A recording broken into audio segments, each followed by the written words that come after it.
These are the map of the continent with everything is on it. From gold, you see crude oil, petroleum, iron ore, cotton, coffee, grains, diamonds, copper. These are the countries that are fighting to get a piece of it still, even though African countries are now. Still, welcome guys to another episode of the Washington Podcast. Let me just get straight on the hit.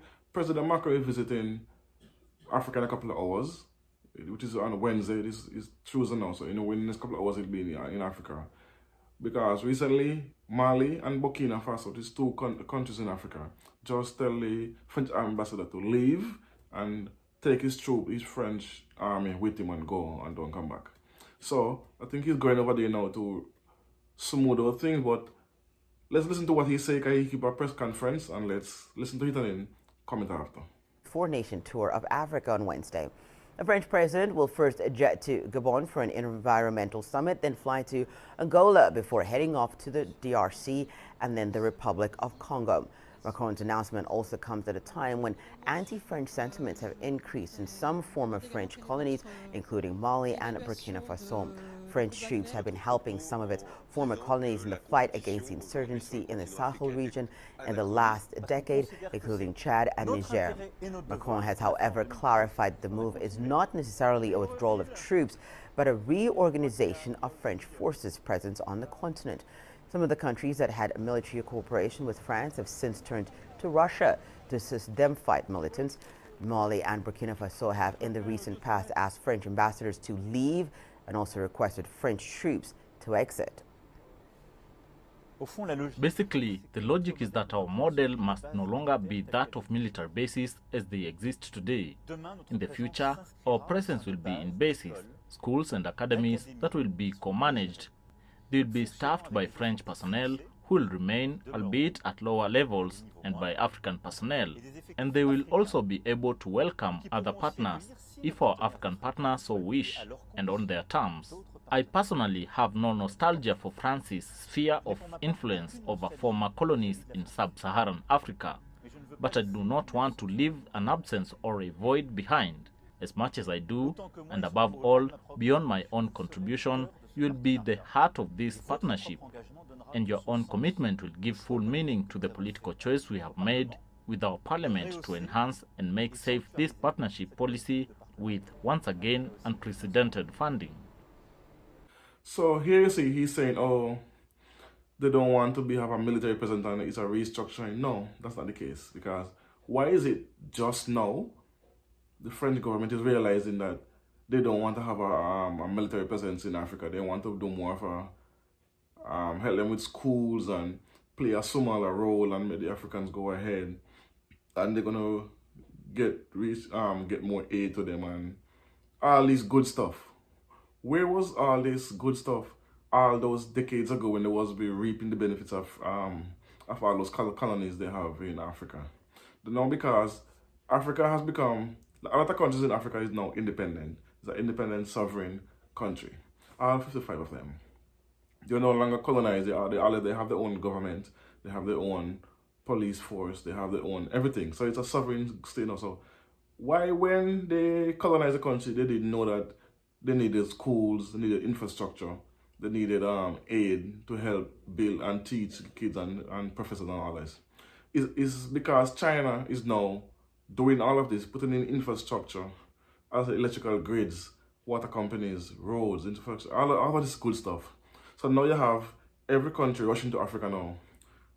France, Germany, United Kingdom, America, Italy, Spain, Portugal, all these countries who have really benefit for all these decades. All of a sudden, they just realize that Africa we should do partnership with them instead of telling them what to do. And America is still trying to tell African countries what to do or else. But it's because of the Russian and the Chinese influence now in Africa, and the less dependent on America and France and the United Kingdom, is now the restructuring of Africa, the African countries coming together, and all the presidents with the American Union signing trade deals within Africa, cutting off resources of Africa, of exporting now to the West and to Europe. Not cutting them off as in don't give it to them, but cut them off as in they're now taking control of their own minerals. Look at this map. You see this little map there. This is the reason why they are rushing towards to Africa right now. You see, look, these are the map of the continent with everything that's on it, from gold, you see, crude oil, petroleum, iron ore, cotton, coffee, grains, diamonds, copper, all this good stuff. They miss something on this. Because I say others. You see, and if you look on the left lower corner, you see the electrical related stuff, which mean the color blue, and others. Others is like the cobalt, which is what is one of the most sought after mineral right now. And look at this other one as well. You see, these are the countries that are fighting to get a piece of it still, even though African countries are now stopping the taking advantage of the minerals, because a few countries in Africa right now, including Nigeria, Zimbabwe, Ghana, South Africa, the Congo. Because you have two Congos. You have the Republic of Congo and you have Democratically Republic of Congo. So these are the as I said there, these are all the other countries that are fighting for a piece of Africa still. But they're doing it in a more smart way now. They're saying, oh, they want to have trade, they want to be partners. But before, that's what they used to reap from in the former picture of Africa. And look at the resources other one now. Where it's showing like it's the same picture, but it gives a more detail. Look at it. Like it's telling you which countries in Africa has what and stuff like that. Like the oil, which countries have the most oil, or the most copper, the most gold, the most uranium, and chromium as well. That's a very sought after. Well, that's a very sought after thing as well. So yeah. So as I was saying, the French president he's gonna go to Somali. I think I write it down somewhere. I don't remember it off the top of my head. He's going to Somali, Angola, the Democratic Republic of Congo, and the Republic of Congo. So those are the places he's the most vulnerable he is right now. So he's losing his grip on those countries. So he wants to get back some resemblance of control, but it's lost because, as I said, African countries are now coming together, banding together, and finally, because this is what happened. If it was one country doing this, they'd get destroyed. Because they are trying it right now with Zimbabwe and Nigeria and Ghana, because Nigeria recently had an election, and that's what they do. They said the vote is coming in slowly. And before the election, the EU and the G20 had warned that they're going to be violence. And this is that's what's just so funny to me. You cannot predict the future. You're going to say they're going to be violent. That's mean, to me, they're going to send someone to instigate some form of issue. And so said, so done. They had some issue with some ballot boxes recently and some little scuffles here and there. But this, to me, was outside influence. It's not the Nigerians themselves causing this, because Nigerians themselves so wanted to vote. They went out in mass to vote to pick their own democratically elected leader. But why, as soon as other countries had to meddle, that's what happened. So that's what's going on right now in Africa. They're still trying to devalue the Ghanaian dollar and the Zimbabwe dollar as well. For me, they are manipulating the market right now to destabilize the economy of these countries because of the growth and of the heavy Chinese influence in these countries.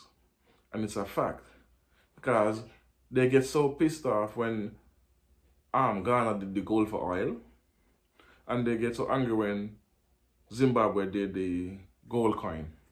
Because the IMF, the World Bank sent a memorandum to Zimbabwe, say, oh, discontinue the gold coin because it's not good.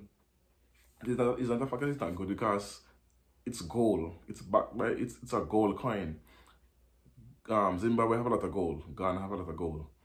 So the gold for oil and the gold coin, you're gonna make them not in need to keep US dollars in reserve to use to pay the creditors. If they can pay the creditors with gold, the money will no longer get devalued. It will actually gain value, because gold is a asset, is a commodity, is a handheld commodity where you can trade it which is where they did trade with Saudi Arabia. And they're gonna soon start use their own currency to do trade when they go into the BRICS as well, because the BRICS is working on that as well.